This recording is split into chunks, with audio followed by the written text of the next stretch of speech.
vatanni ko'mishmoqchi ular. Butun mamlakatni qabristonga aylantirishmoqchi. Hukmdorim, Hamma joyda hurriyat deyishadi. Lekin faqat islomga hurriyat yo'q.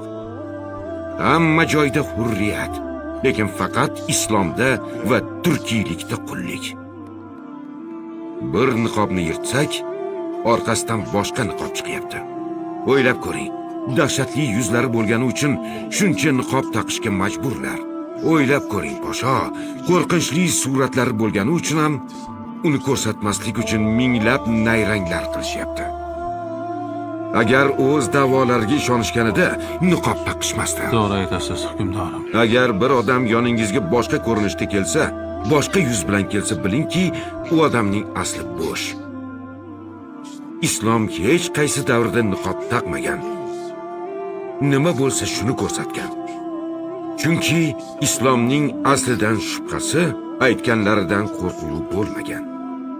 Lekin ular shunday sharmandali ishlar qilishganki, niqob taqishga majbur bo'lishdi.